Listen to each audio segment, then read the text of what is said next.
Hello, my Old Testament intro students. I'm going to make a brief video for you today to kind of cover what you have just done with the introduction to the wisdom literature in the book of Job. And then I'm also going to talk about what you will be doing next week with Psalms and Proverbs. I'll tell you right now, I'm probably just going to make the Psalms and Proverbs chapters into one assignment and make it due on the day that Proverbs is due. So you have most of next week to do both of them, do them all at once. Okay. One of the things when we go through the poetic books and the wisdom literature books, it's easier to do this in class, because when you're in class, in a class setting, I could throw up a whole bunch of passages and we kind of look through the passages.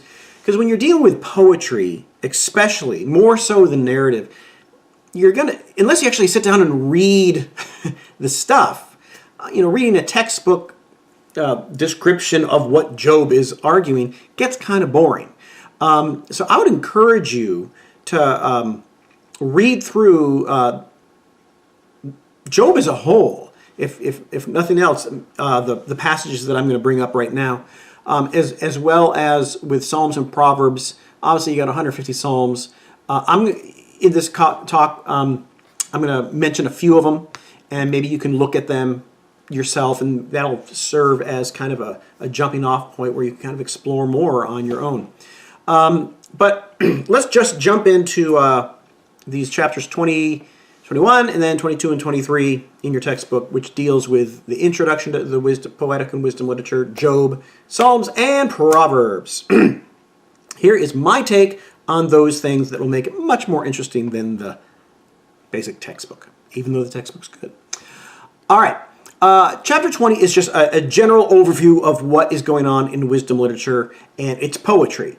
The big thing to realize, you don't have to memorize every different kind of parallelism or all the techniques Hebrew poets used, but the biggest thing is just to realize that in English poetry, more times than not, when you think of poetry, you think of rhyme scheme. The last word of each line rhymes. Or if, like into Shakespearean sonnets, there's a certain iambic pentameter. Da-dun, da-dun, da-dun, da-dun, da-dun. That's English poetry. That's characteristic of English poetry. But when you're reading Hebrew poetry, which includes Job, they're doing poetry, but they're doing things in a different way. Their big thing, the big characteristic in Hebrew poetry is parallelisms. There's various kinds, but the easiest way to remember it is like when you read any given psalm. Look at Psalm 1 when we get to it. You have a line that says something, and then the second line kind of says the same thing, but in a different way. The mountains declare the glory of God. The hills proclaim his praise. Well, that's the parallelism. That's the characteristic of much of the Psalms and a lot of the poetry as well. That's the biggest thing you want to take away from that introductory chapter. Also, when it comes to wisdom literature, it's also important to note that there are different kinds of wisdom literature. The kind of wisdom that you get in the book of Proverbs, for example, is very much practical, good advice how you live your life. They're not promises that if you do the right things, everything will always work out well. But generally speaking, if you work hard, you're going to succeed. That kind of stuff. That's just general practical wisdom. Not contrary to that, but aside from that, then when you get to the books of like Job, Ecclesiastes, oh my gosh, those are a lot more philosophical, contemplating the reality of existence and why is there evil and why is there frustration and sin. And they're very dark, but they're just really good and insightful. So when we talk about wisdom literature, you got practical day-to-day advice wisdom literature, and then you have the more philosophical kind of wisdom literature that we deal with. All right. That being said, I want to say a few things about the book of Job. When I was a kid, Job was okay. Most people, when they think of Job, they kind of know the opening, like the first 2 or 3 chapters, and then they know how it ends.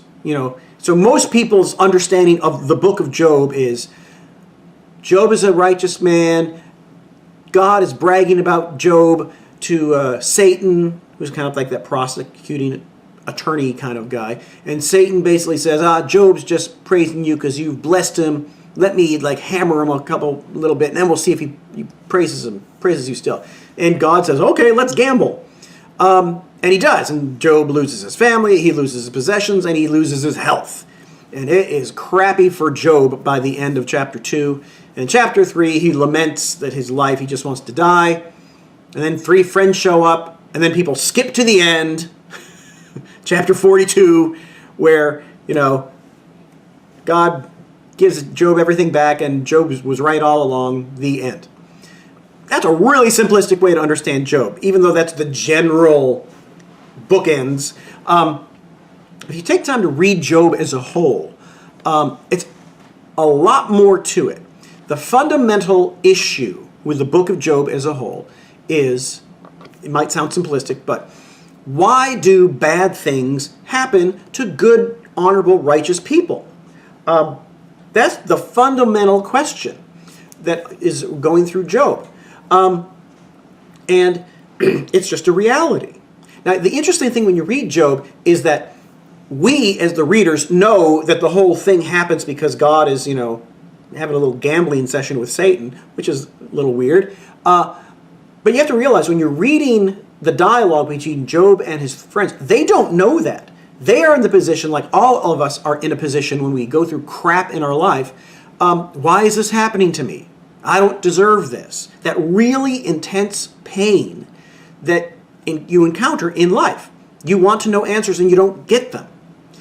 That's a really tough thing to deal with. That's what Job is really dealing with. And so what happens through most of the book of Job, the way it's set up is really simple. You have that opening that I just went over, sets up the story. And then once his 3 friends show up, starting in Job 4 all the way to Job 31, it's 3 rounds of a back and forth between Job and his friends.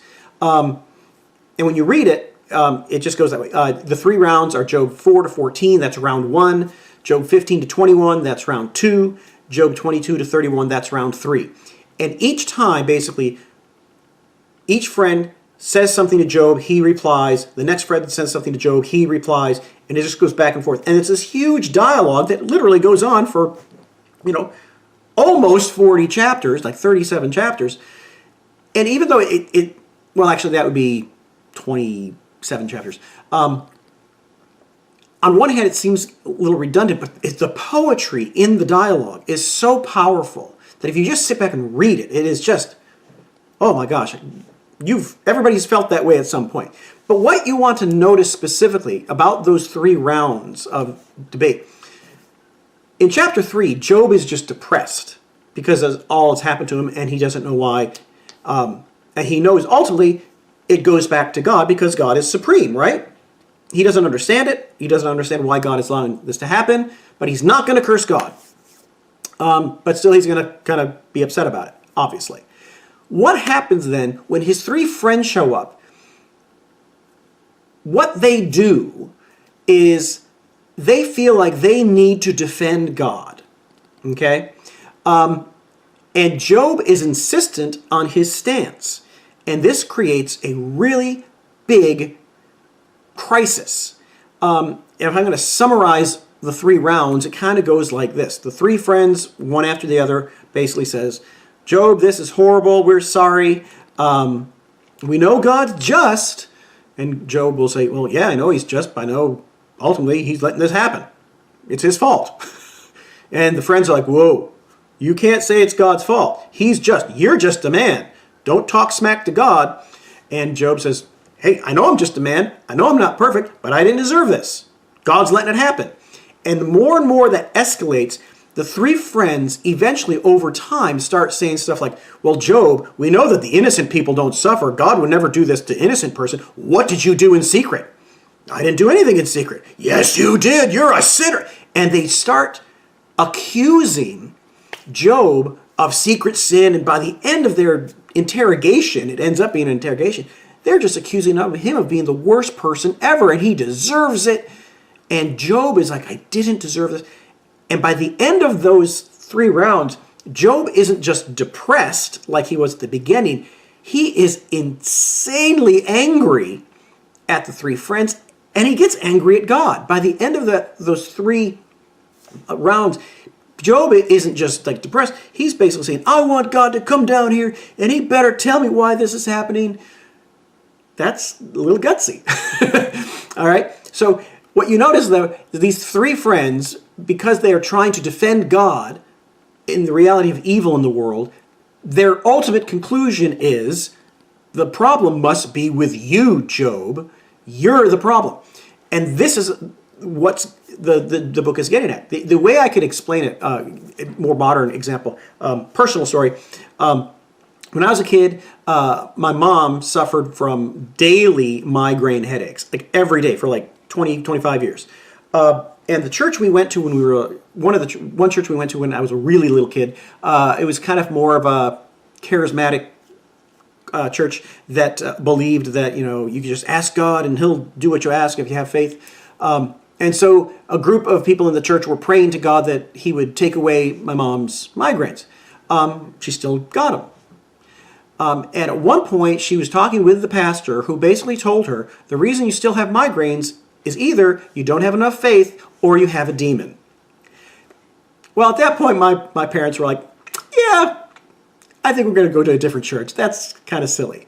And we just went to a different church. But it's that mentality that the friends in Job represent. They see the reality of evil in the world. They want to say that God is just, and he is, but it has to be your fault. It's that mentality. And that mentality gets Job angry. And then at the end, near the end, in chapters 32 to 37, you have this 4th guy show up, Elihu, and he's this young man that you don't know was there to begin with. From an academic perspective, some scholars say, therefore Elihu's speeches must have been a later addition. I don't think they're a later addition. I think they're integral to the story. The name Elihu literally means he is God. And Elihu, what he does, after the 3 friends give their spiel, Elihu speaks up, and he basically says, first of all, Job, you shouldn't be getting angry at God. That's bad, which it is. But then he condemns the 3 friends for what they say. And what Elihu basically says is, God is just and he's righteous, and you're not in a position you don't defend him, but you're not in a position to tell him what to do. And then he speaks of the storm cloud coming, and lo and behold, in chapters 38 to 41, God shows up in the tempest, in the storm cloud. And this is the highlight of the entire book. Hold on. When God shows up, it is fascinating. He addresses Job, and he basically puts Job in his place, which, as you'll see why, he does. He's not angry at Job, but Job needs to be straightened out here, because he's getting a little too angry. God shows up, and he basically says to Job, you think you could order me around? You think I owe you an explanation? I'm God. You're not. I don't owe you crap. And he goes through all the things in creation that he has made. And his basic point with Job is like, I'll tell you what, Job, when you can do what I do, can you create all these animals that he mentions? No, you can't. You're not God. And then it even gets to the point where, and it's not covered in the chapter, but it's more of a higher level thing. God then speaks of Behemoth and ultimately Leviathan. A lot of people think, Behemoth is some kind of hippopotamus, Leviathan is a dinosaur. Don't project modern assumptions onto the text. In the ancient Near Eastern world, Behemoth and Leviathan were considered mythological chaos creatures. They represented the chaos in the world. And God basically, and there's more to it, But anyway, but God basically tells Job, you can't create anything like I did. You don't have power over Behemoth and Leviathan. Only I do, because I'm God, you're not.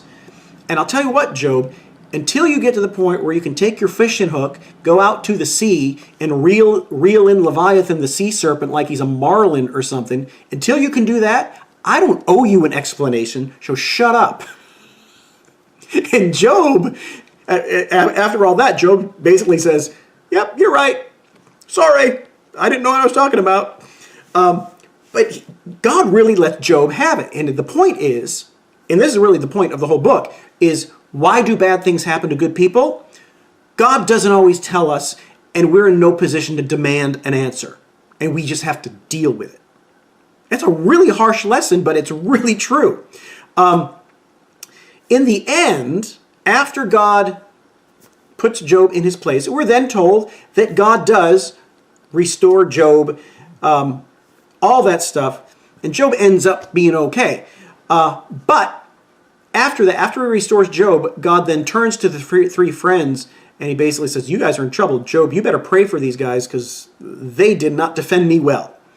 And so ultimately, that's the point of the book of Job. And when you read through the book of Job, the poetry that especially Job has to describe his inner angst, it's tragically beautiful to read. And when you're really depressed, read Job. You'll be able to identify a lot with it. But anyway, that's the book of Job. It's a fascinating thing to read. Read it just for enjoyment and really get a lot out of it. That's an important thing to realize. All right. Next, and this is what you will be working on for next week, Psalms and Proverbs.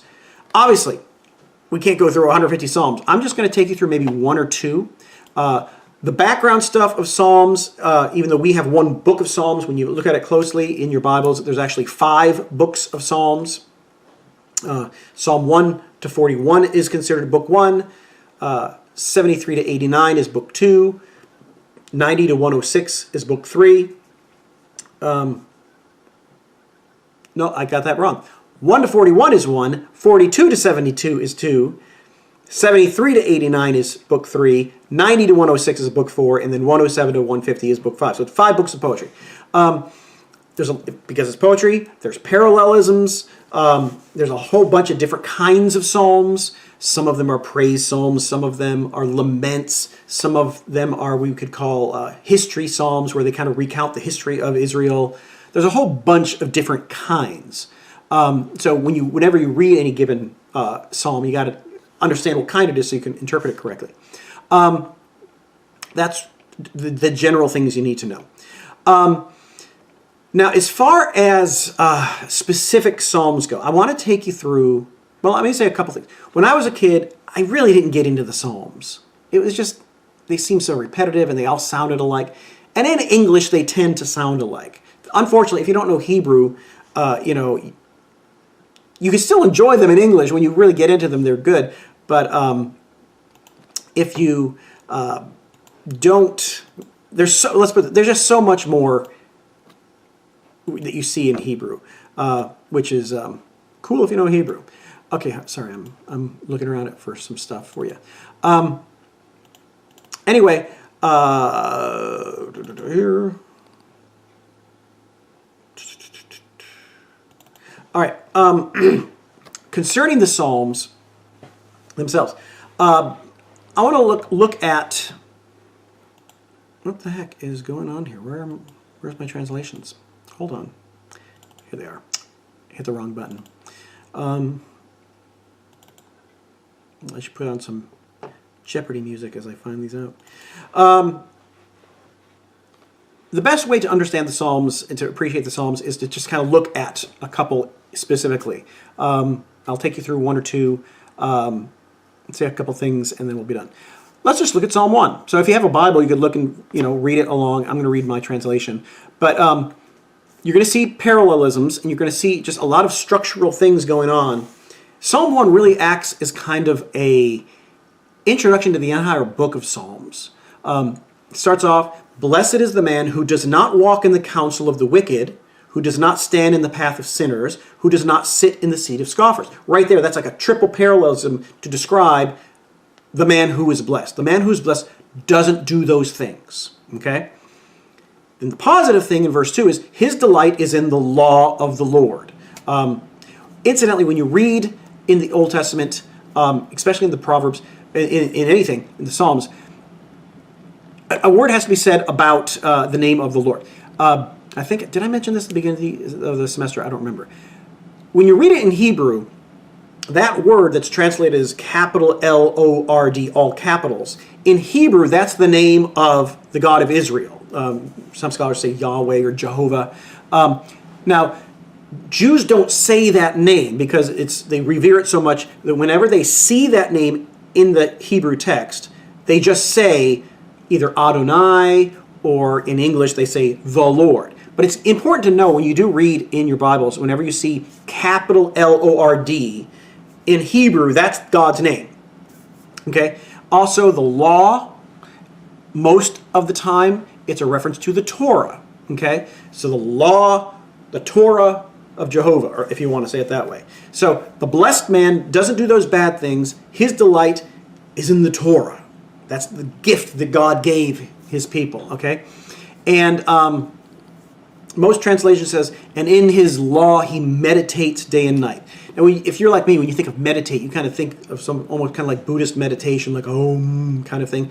The actual word there that's translated as meditate is the same word used to describe when a lion growls over his prey, when he's just eating his food up. And that's why, in a lot of, if you go to like a Jewish yeshiva or a synagogue, when they pray, they say them out loud. They're saying the prayers out loud. That's the idea. The blessed man isn't just like contemplating the Torah. He's eating it up. He's like a lion just eating it up and saying the prayers. It's a much more active verb than you see in the English. So in his law, he growls over it day and night. He is like a tree. Notice a lot of similes and metaphors. In this case is a simile. He is like a tree planted beside streams of water, who gives out fruit in his season. His leaves do not wither, and all he does prosper. So right there, the picture of the blessed man being like a tree that's bearing fruit. That almost has echoes of Eden, if you will. But right there, there's the contrast between. Well, that first stanza sets up who the blessed man is. That's who he is. The second stanza contrasts that with the wicked man. Not so for the wicked. They are like chaff that the wind drives away. Very different than being a rooted tree. They're just like chaff. That is why the wicked will not stand in the judgment, nor the sinners in the congregation of the righteous. For the Lord knows the path of the righteous, but the path of the wicked will be destroyed. So right there, there's that deep divide. There's two ways you can live your life. Meditating and growling and devoting yourself to the Torah of the Lord, or being wicked. And if you do that, you're going to be here today, gone tomorrow. Okay? So right there, if you just contemplate what is being said, it's a pretty cool thing. Let me take you to another psalm. Let me point out one more. Let me point out this one because this is one that people often actually kind of misunderstand. Psalm 22. Psalm 22, I'm not going to read the whole thing, but the first line of Psalm 22 is the line that Jesus said on the cross, my God, why have you forsaken me? If you're like me, growing up, you've probably heard sermons or whatnot on that psalm or on that part when Jesus says that, and you're given the impression that it was at that point on the cross that God turned his back on Jesus and forsook Jesus. And that's why Jesus said this. Well, that's probably not the right way to understand that, because what you want to see is, this is a New Testament thing. A lot of times in the New Testament, when they quote a line from the Old Testament, they want you to go back and read the whole passage. Okay? So in this case, when Jesus says, my God, why have you forsaken me? It's kind of an invitation to the reader to go back and read all of Psalm 22. And when you read all of Psalm 22, what you find in the first little bit is the speaker seems to be in a really tough spot. And he's asking God, why have you forsaken me? Everybody's ganging up on me. Yada, yada, yada. He just, in saying that, there's a section where he continues to speak about how everyone is jeering at him and mocking him, surrounding him, how his life is falling apart. And there are a lot of things in the poem, in the psalm, that you can parallel to crucifixion. But at the very least, the speaker is being assaulted and he's crying out to God for help. And in the middle of the psalm, he says, but Lord, do not be far off. My strength, come quickly to my help. Then, after that, he recounts times in the past when the Lord did come to his people's rescue. Okay? So the psalm starts with the guy is in a tough spot, asking why has God seemed to forsaken him. Halfway through the psalm, he recounts that, but God doesn't forsake his people. And by the time you get to the end of the psalm, you find that God hasn't forsaken him, that he has come and he has redeemed him and he has saved him. And the speaker is now singing God's praises in the congregation. So when you read the psalm as a whole, you find out that even though at the beginning it seems that God has forsaken him, but in the end, he hasn't. And therefore, when you then consider, when Jesus says that on the cross, I think what you see is it seems at that moment that God has forsaken him. But obviously, it's the Christian scriptures. The teaching is that 3 days later he rose again, and therefore God hadn't forsaken him. So it's kind of an interesting thing.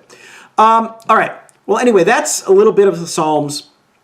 It's worth knowing a whole bunch of them. They're just wonderful to read, but there's a lot of them. So what you're going to want to do, obviously, is just know the basic factual things about the Psalms, like certain things that you'll see in the textbook, and hopefully those two Psalms will help you kind of figure the rest out. Okay, finally, Proverbs. Proverbs is wisdom literature. It's that practical wisdom literature. The easiest way to understand Proverbs is this. Proverbs 1 through 9, and this is the thing I'm probably going to want you to focus on more than anything for the final. Proverbs 1 through 9, as a whole, those first 9 chapters, really effectively act as the prologue.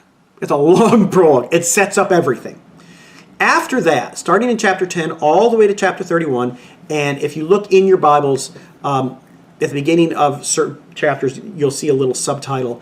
You just have different collections of different Proverbs. 10:1 to 22:16, collection of the Proverbs of Solomon.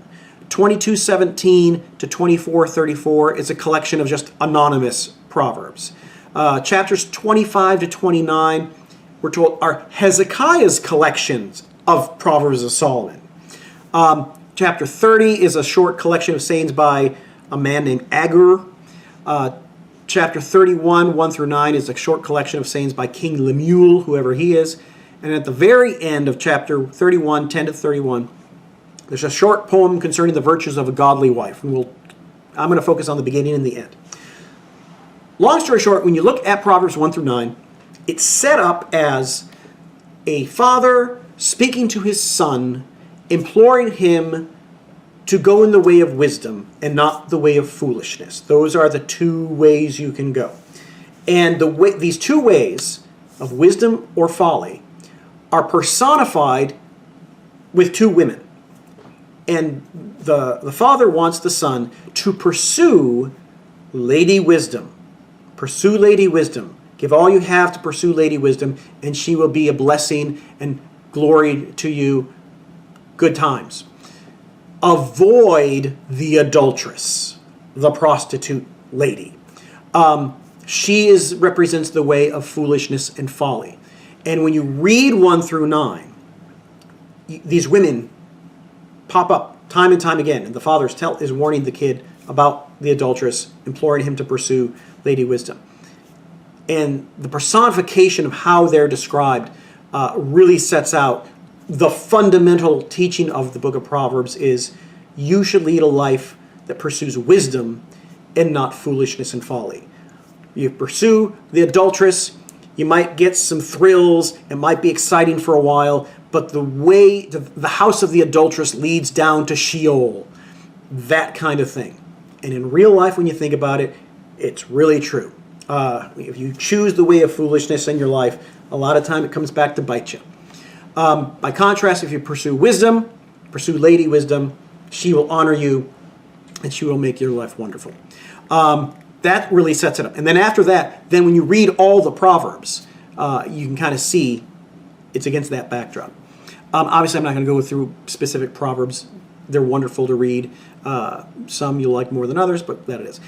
Given all that, if you understand that at the beginning, the way of either the way of Lady Wisdom or the way of the adulteress, then when you get to the end, that last poem about the praising the virtues of a godly wife, you could see it on two levels. On one hand, the obvious, it's praising a godly wife. But on the other hand, you kind of see that as like the second bookend to the original, imploring to follow Lady Wisdom and to make her your wife. And so the godly wife at the end of Proverbs, you can interpret it as a literal, praise of any godly wife, but also it's the praise of a life of wisdom. If you pursue wisdom, if you make Lady Wisdom your companion, she will bless you and give you a wonderful life. All right. That is all I have to say. Hopefully this is about 30 minutes. Enjoy the chapters on Psalms and Proverbs, and hopefully after watching this, you'll kind of be inspired to, leaf through Psalms and Proverbs. Go over read Proverbs 1 through 9 to get that, and then just kind of skim the rest of them. Pick a few Psalms and kind of look at them yourself and see how they go. They're pretty interesting. All right, thanks.